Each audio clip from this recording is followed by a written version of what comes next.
and misconduct within our federal government.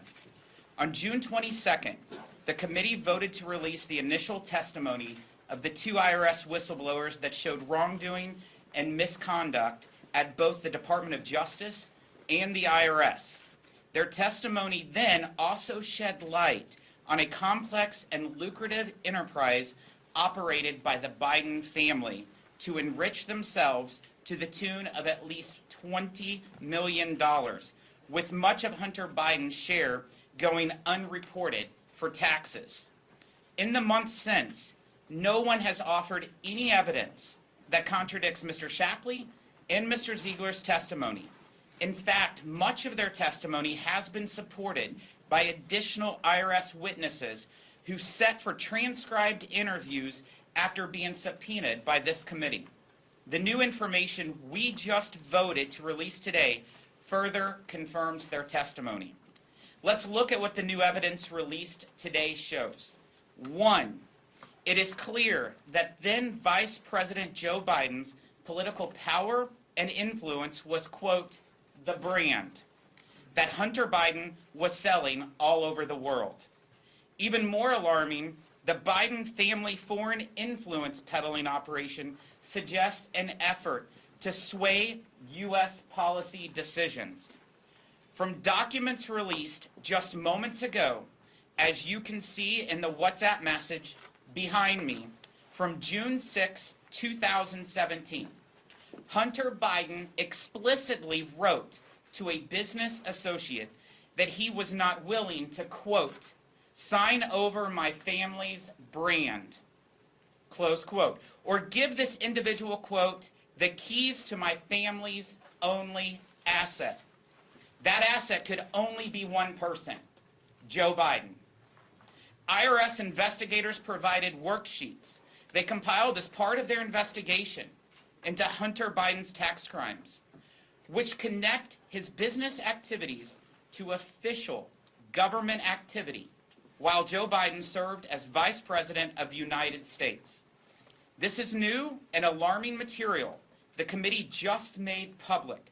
The very existence of this file makes it abundantly clear that IRS investigators were concerned there was in fact a connection between Hunter Biden's global influence peddling, Joe Biden, and official U.S. government activity.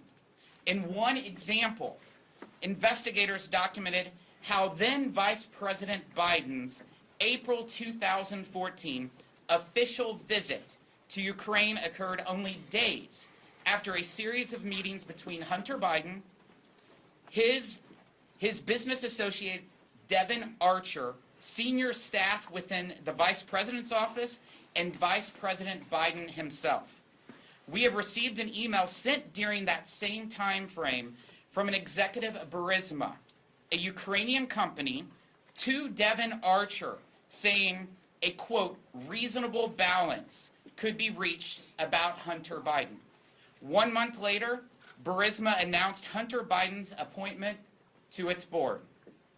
In another example from today's material, then Vice President Joe Biden hosted Hunter and 2 of his business associates, including billionaire Miguel Alemán, at the White House in February of 2014, where they had lunch, quote, in Dad's office. Just 3 months later, Hunter Biden sent an email to Devin Archer saying, quote, we need to get to Mexico City and cement the deal with Miguel.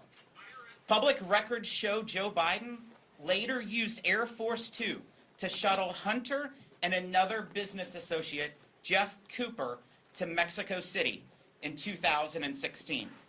These documents also underline how Hunter Biden's role as, quote, door opener extended far beyond his father and includes numerous other meetings between Hunter Biden and senior U.S. government officials, including now Secretary of State Antony Blinken. 2, the evidence today shows the complexity and scale of the Biden family influence peddling scheme. Millions of dollars were flowing through subsidiaries and LLCs to avoid taxes, and shield visibility into how the money from foreign sources, including countries like Ukraine, Russia, China, went to different entities and Biden family members. The additional whistleblower documents we just released specifically mentioned 23 foreign countries on 4 different continents with connections to Hunter Biden's business operations. The map behind me shows the sheer scale and scope of this global operation. Lastly, in the whistleblower's original testimony, we learned DOJ took unprecedented action to impede any investigative step that could have led investigators to President Joe Biden. As you can see here in this new material, the whistleblowers have provided an email in support of their earlier testimony where U.S. Attorney Leslie Wolf directs investigators to remove all mentions of, quote, political figure 1 from a search warrant. And who is political figure 1? I would think you would ask. That individual is none other than former Vice President Joe Biden. Here we see clear as day that the Department of Justice actively interfered in an investigation to protect the current president of the United States.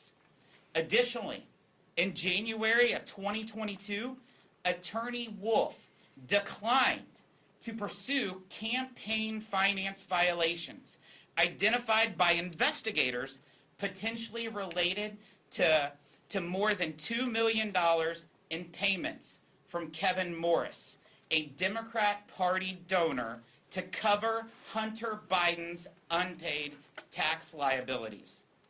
In the documents we voted to release today, U.S. Attorney Wolf stated she, quote, is not personally interested in following the lead the investigators identified. Another piece of evidence implicating Joe Biden, and in this case, his presidential campaign, stopped dead in its tracks. In an interview with investigators, James Biden, the president's brother, stated that he did not know how Hunter Biden even knew Kevin Morris, who was paying Hunter Biden's taxes, or why Kevin Morris was helping Hunter Biden. The transcript of the interview contained in today's materials shows that James Biden told investigators Hunter Biden asked him to thank Mr. Morris for his payment, quote, on behalf of the family. It is reasonable to ask who requested that Kevin Morris cover Hunter Biden's tax liability, or whether he received something in return for his more than $2 million in payments to someone that he barely knew. Based on this evidence and much more in the documents we voted to release today, along with evidence obtained by the Judiciary Committee and the Oversight Committee, I have serious concerns about whether the President of the United States, Joe Biden, may be compromised by his son's foreign business dealings.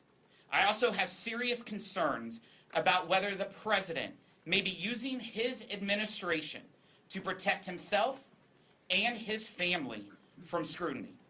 The American people, they have a right to know their elected representatives are not abusing public office to enrich themselves or their families. They also have a right to know if federal law enforcement agencies are holding the powerful and the politically connected to the same standard of justice as everyone else. I will be happy to answer your questions at the end, but I'd like to turn it over to Mr. LaHood. Well, thank you, Chairman Smith. I think the information that was released today shows the web of criminality by Hunter Biden and the Biden family and corroborates the information that we received initially from the whistleblowers. I want to make 2 points. One is, going back to early June, when the decision was made by Chairman Smith in this committee to have the whistleblowers' transcripts released. That was on June 22nd. The notice on that went out on June 19th. On June 20th, remember, a plea was announced in the Hunter Biden case and was presented to a federal judge in Delaware. I will tell you this, as a former federal prosecutor, 99% of plea agreements go through and are approved by the judge. This one was not. Judge Norica in Delaware decided to reject this plea agreement. And what is the basis for rejecting a plea agreement? It's under statute, new and compelling evidence that was revealed. That was put forth in our brief that we submitted to the court and many others. That plea agreement, which is rarely done, was rejected. And if we had not brought that forth, if Chairman Smith and this committee had not done this, Hunter Biden would have already entered that plea agreement to a misdemeanor. And so, again, the information released today continues to corroborate that information that was real. And remember, this was a federal judge that's a Title III judge, lifetime appointment, independent judge. Rejected this, which is rare and never done. Second point that I would make, look at the chronology going back to 2014. We're 9 years into this. Hunter Biden took over $19 million that is corroborated in the evidence released today. 20 different shell companies and LLCs that were a part of this that the whistleblowers brought forth. The statute of limitations was allowed to be waived for taxes in 2014 and 15. I will tell you this as a federal prosecutor, criminal charges are never allowed to lapse. Statute of limitations is never allowed to be waived or to lapse. That was done in this case. Fast forward to when the whistleblowers got involved in this case. As we stand here today, we're 9 years into this, Hunter Biden has still not been charged with anything tax related. $20 million from at least 7 different countries, LLCs created in 20 different entities, and no indictment today. And what I made the point today is, by the way, you don't get any response from our Democrat colleagues on how that is explainable, how that is even justified. And what infuriates people is the unequal application of the law. And the fact that your last name's Biden or you're connected, you're going to be treated differently. And it was brought up today about President Trump and 91 charges. In the last 18 months, 4 indictments against President Trump in 18 months. We've been 9 years into this, not 1 indictment by DOJ. That is disturbing to all of us. I invite all of you to read the documents here today. It appears at every level Joe Biden and his team have stopped DOJ from moving forward and implementing justice. Thank you.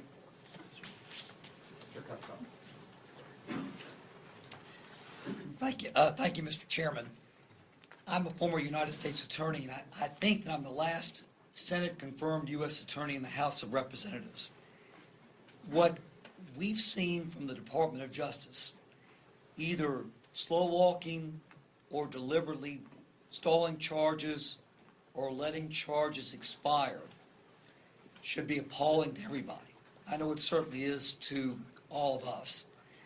First of all, I appreciate the 2 whistleblowers coming forward at the expense of their career, the possibility that their careers could have been ended, because they were also concerned at what they saw as the miscarriage of justice. One person being treated differently than the other, along with the possible involvement of Joe Biden.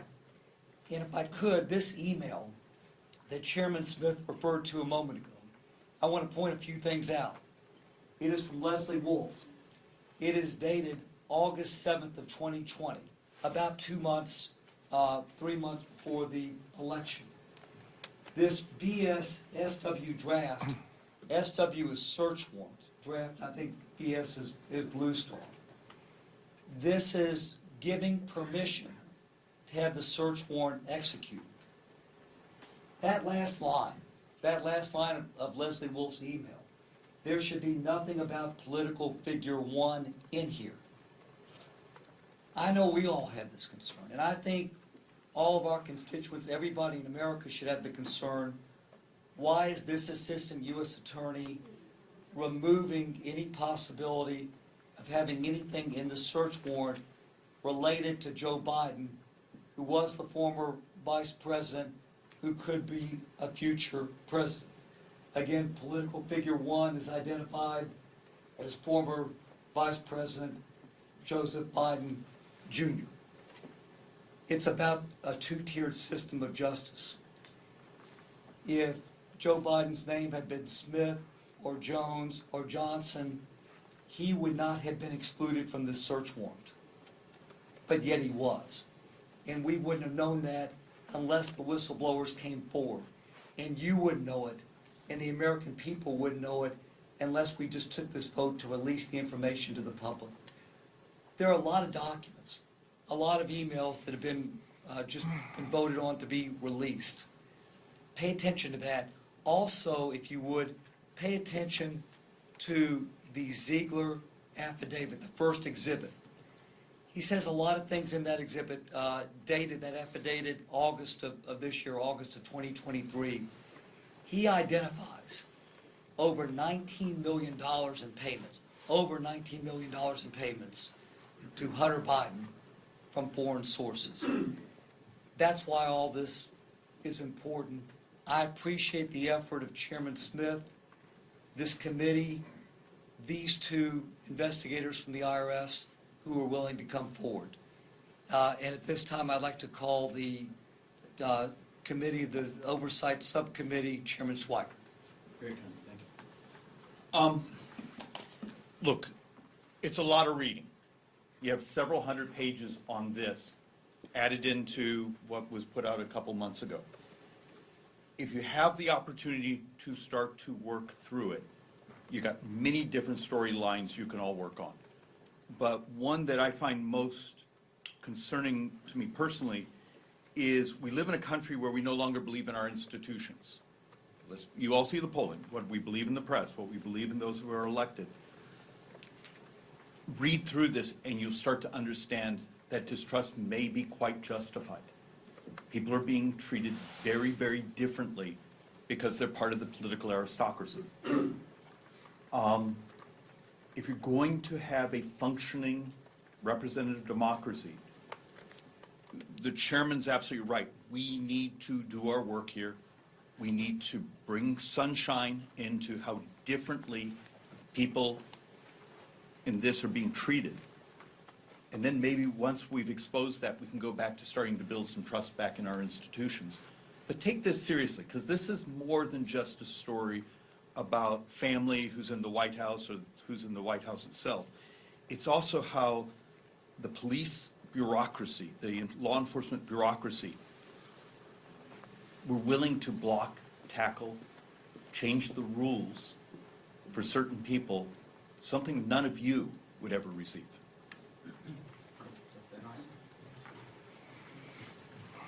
As we move forward with this investigation, it's like a puzzle, and every single day we get more and more pieces. People ask, why do you want to get this information out there? And quite frankly, after having read the testimony, after having looked at the emails, the picture is coming very clear.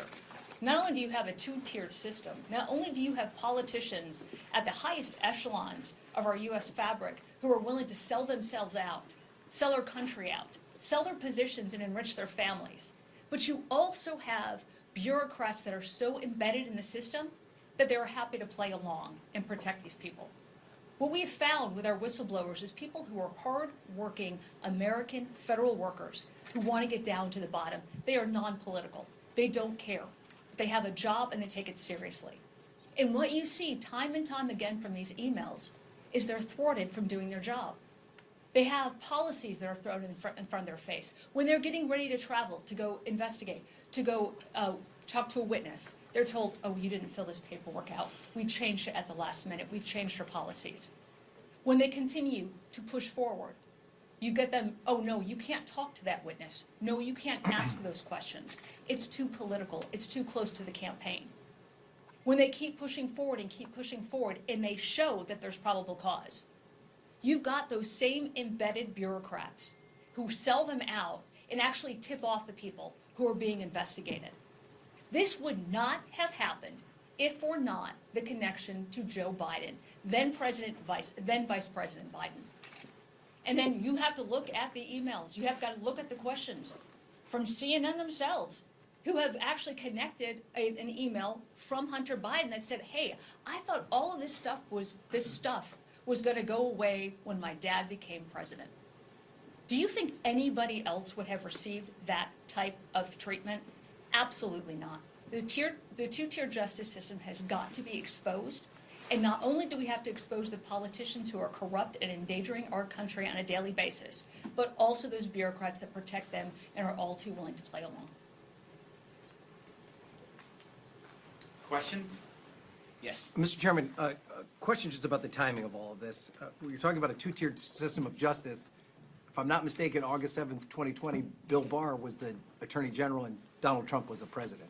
So explain to me where the two-tiered system of justice comes into play. And then the WhatsApp message you have, I believe is dated June 6, 2017. Joe Biden is not vice president or even a candidate for president at that time. So where is the direct connection to some sort of criminal malfeasance within these two pieces of evidence? Well, I think the facts speak for themselves. There's over 700 pages of examples of where people should be very concerned. When you're talking about what was your first question? The timing of this is August 7th, 2020. Bill Barr is the Attorney General. Donald Trump's the President. Yeah, and Leslie Wolf is a career employee. She was not a political appointee, and she was the one obstructing the investigation. It doesn't matter who's in the White House. We need to make sure that the Department of Justice works for all people and doesn't treat those who are politically connected or wealthy much differently. And unfortunately, we have several examples that came forward by the two IRS whistleblowers that proves that people are treated differently because they're politically But connected. haven't you suggested that Joe Biden being the president now is unfairly treating Donald Trump in his indictments? What I'm talking about is the 700 pages that we have before us, which is all the information that came from the IRS whistleblowers, and that's what we're releasing right now. And I'll tell you, I would encourage everyone in this room to look at those 700 pages.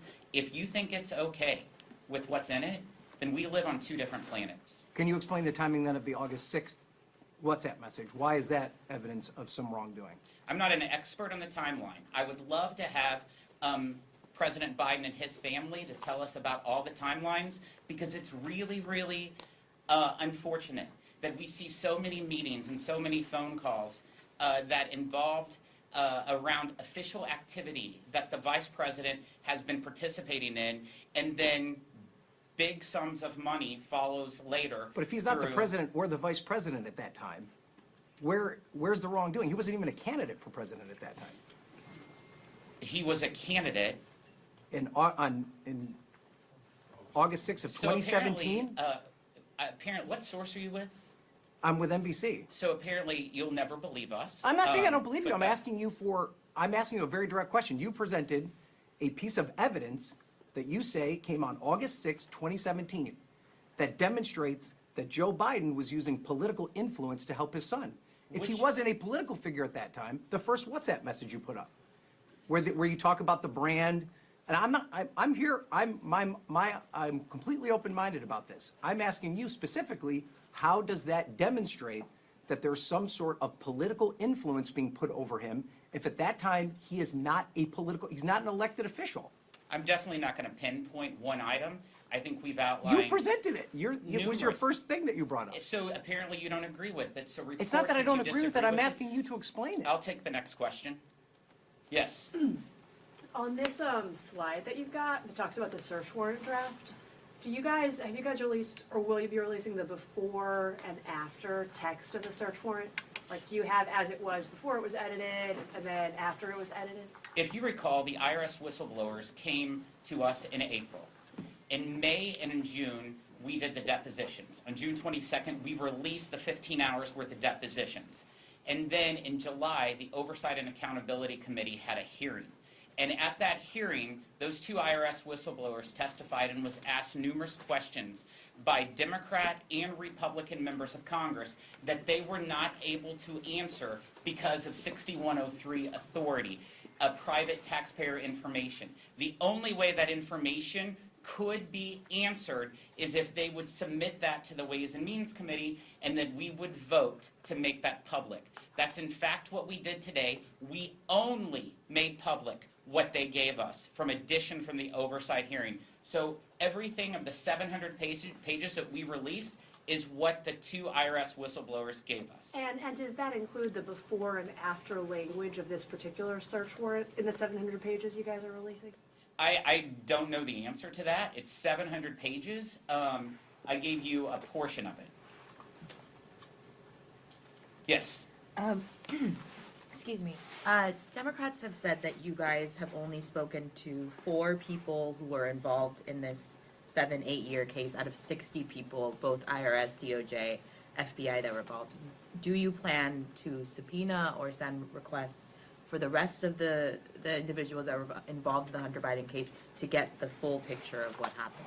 Yeah, great question. 3 days after we released the whistleblower testimony on June 22nd, we asked for 13 people to come before us. IRS agents, FBI employees, Secret Service. This administration has stalled those requests. We did subpoena 4 of those that we just recently finished their depositions in the last 2 weeks. It took us 3 months to get 4 people because of how the administration, Joe Biden's administration, is blocking their employees from speaking to Congress. This is probably the first time in the history of Congress that we've seen a special counsel appointed to obstruct a congressional investigation. And that's in fact what we're seeing out of this administration. And secondly, to go back to the timeline of August 2020, will you be asking Bill Barr or anyone from the Trump Justice Department to come in and talk about their time on this case? We have a long list of people that we are trying to come in to answer questions. We're following the facts, and we're going to see where the facts lead us. Can I add something on that, Yes. Chairman Smith? So to both your questions on the timeline, I think it's important to remember the U.S. attorney at the time, David Weiss, was put forth by the 2 Democrat senators from Delaware. So it was their choice for the U.S. attorney, Mr. Weiss. We would love to talk to Leslie Wolf. If you read through the affidavits from the whistleblowers, they say under oath, Leslie Wolf put a stop to it. She's a career federal prosecutor in Delaware. She has not come forward. We haven't had the ability to talk to her. We'd love for her to go to the Judiciary Committee, be put under oath, and explain why she stopped this investigation at every level. That pinpoints the exact time that you're talking about there, but they have not come forward. They have not been revealing. None of that information has come forth. Yes. What do you expect the Ways and Means Committee's involvement to be moving forward on the impeachment inquiry? You know, you just used Power 6103. Do you think you would use it again, or would it be through subpoenas? You know, how do you expect that to move forward? You know, we're definitely moving, we're going to follow the facts, like I said. There's several individuals that we want to hear from. Leslie Wolf is one of the 13 that we requested the last week in June. So there's numerous individuals. We're going to continue to push for them to come forward and answer the questions that we have. Yes. On the impeachment hearing tomorrow, you're going to be there. What is it that Republicans are hoping to accomplish with this? What is the goal of this hearing when it doesn't have Hunter Biden associates, when it doesn't have Biden administration officials or somebody like Leslie Wolf, just these experts? What's the point of this particular hearing? There's definitely a lot of questions about what is an impeachment inquiry, what does that encompass, what's going on, and what is precedent in the past. A lot of that, according to what you see as the witnesses, that is what I would predict that you're going to hear at that hearing. I'm not the chairman. Jamie Comer is the chairman of oversight. I'll be waving on, but that is my projection of what you're going to hear at the hearing. Yes. Mr. Chairman, just your response to this. Shortly after Senate Majority Leader Chuck Schumer announced there was bipartisan support for the Senate's version of continuing resolution, several Senate Democrats, including Senator Brown of Ohio today, slammed House Republicans' priorities going after this impeachment inquiry after today's press conference with Ways and Means. Your response to, while House Speaker Kevin McCarthy announced that a continuing resolution, he wants to bring it forward, it doesn't appear that they have the votes yet to pass that by the end of the week. Should House Republicans be focusing on these other priorities and not averting a government shutdown? House Republicans can walk and chew gum. We're pretty good at that, and that's exactly what we're doing. I have full faith that we'll be able to deliver funding. I will point out that the United States Senate has yet to pass one appropriations bill. One. They've not even passed one. They said 3 weeks ago that they were going to pass some. We have passed bills. We were here at 12:30 last night voting on appropriations bills. The Senate has not taken one vote on the Senate floor in regards to appropriations. So they can do a lot of talking, but I haven't seen any action of them. Thank you all very much.